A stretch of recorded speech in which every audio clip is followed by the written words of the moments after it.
It was a quiet Thursday night in early December. The wind outside howled against the windows, carrying with it the smell of rain and the faint echo of distant thunder. Ethan was halfway through reheating leftover pasta when he heard it, a knock at the door. It wasn't a firm, confident knock. It was soft, uneasy, almost afraid. He frowned, glancing at the clock. It was 12:47 a.m. No one came to his house at that hour. He stood still for a moment, listening. Another knock, slightly louder this time, followed by silence. Cautiously, he walked to the door, unlocked it, and opened it just enough to peek outside. At first, he saw nothing, just the empty front porch glistening under the drizzle. But then his eyes caught something small, a wicker basket. He hesitated, opening the door wider. Rain dripped from the porch light above, illuminating a tiny bundle wrapped in a pale blue blanket. Ethan's stomach tightened. He stepped closer. And then the blanket moved. A small, fragile cry pierced the quiet night. It was a baby! His mind stuttered. For a second, he thought maybe someone had left it by mistake, that this had to be some cruel misunderstanding. Then he noticed a folded piece of paper tucked carefully under the baby's arm. He picked it up with trembling hands, heart hammering against his ribs. The note was short. Just 2 words. It's yours. He stared at it, unblinking, as the world seemed to tilt around him. The rain grew heavier, but Ethan didn't move. He stood frozen on the porch, the sound of thunder echoing in the distance, staring at that tiny human being wrapped in blue. He picked up the basket and carried it inside, shutting the door gently behind him. The baby stirred, letting out a soft whimper. Ethan's heart twisted. He placed the basket on the couch, then just stood there, completely lost. He had no idea what to do. He didn't even know how to hold a baby. His hand shook as he reached down, gently pulling the blanket away from the baby's face. Big brown eyes blinked up at him, confused but calm. That's when he saw it. A tiny birthmark shaped like a crescent moon near the baby's ear. It hit him all at once. Lena. The name echoed in his mind like a whisper from the past.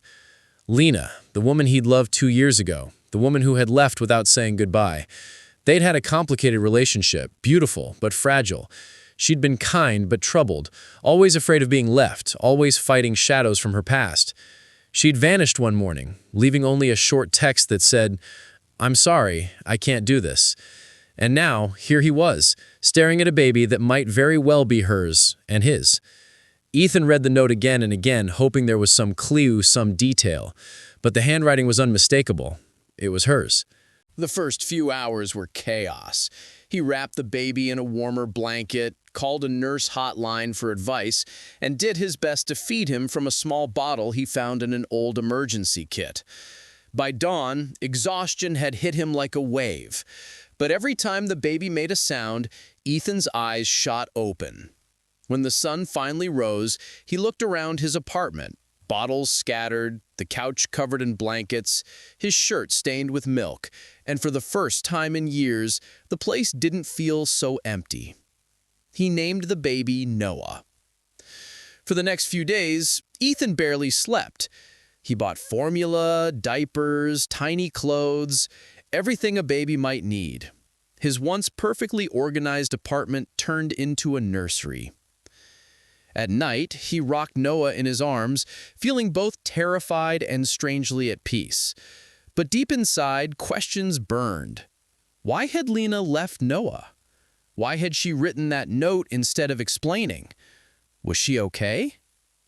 He couldn't live with not knowing. One afternoon, while Noah slept, Ethan searched online for her. After hours of scrolling through old photos, he found an obituary dated 2 weeks ago. Lena Harper, 29. Cause of death, complications from pneumonia. The world seemed to stop. His vision blurred as he stared at the screen. It couldn't be real. He read the words again, and tears finally broke free, falling silently onto his hands. That night, Ethan sat beside Noah's crib and whispered, "She didn't abandon you, buddy. She loved you. She just couldn't stay." Months passed. Ethan adjusted to fatherhood, awkwardly, imperfectly, but with everything he had. The sleepless nights, the panic, the laughter, it all became part of his life. Noah's first smile came on a rainy morning.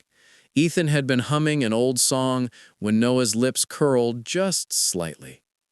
That tiny grin changed everything. Years drifted by. Noah grew into a curious, bright little boy who loved stories and hated peas. Every night before bed, Ethan told him about his mom. Not the sad parts, just the good ones. He'd say, "Your mom was brave, and she left you the best gift in the world, a chance to be loved." When Noah turned 5, Ethan found a small envelope inside an old box Lena had once given him. Inside was a photo, Lena smiling, holding a baby bump, and another note in her familiar handwriting. "If you ever find this, Ethan, please know I didn't leave because I stopped loving you. I left because I couldn't stay alive long enough to explain. Take care of him. He's the best part of both of us." Ethan cried for a long time that night, but they weren't tears of grief. They were tears of gratitude. Grateful that she'd trusted him, grateful for Noah's laugh, his tiny arms, his boundless love. By the time Noah was 10, their bond was unshakable. Ethan never remarried, not because he didn't want to, but because his heart was full. One quiet evening, Noah asked him, "Dad, what did the first note mean? The one that said, 'It's yours.'" Ethan smiled softly, the memory flickering like a candle in his chest.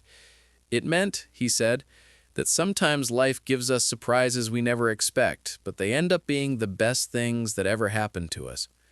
He tousled Noah's hair and added, "You were the best surprise of my life." Outside, the same winter wind whispered against the windows, just as it had years ago, but this time there was warmth inside the house, laughter, love, and the gentle hum of life. The man who had once lived alone now had a purpose, and every December, on the night of that knock, Ethan lit a candle on the porch and whispered, "Thank you, Lena. I kept my promise." The candle flickered softly, its flame steady and warm, a small light for the woman who had left and the child she'd given him. And as the years went on, that light never went out, just like the love that had started with a single note and a single, precious life left on a doorstep in the rain. If this story touched your heart, don't forget to like, comment, and subscribe for more powerful, emotional tales every week.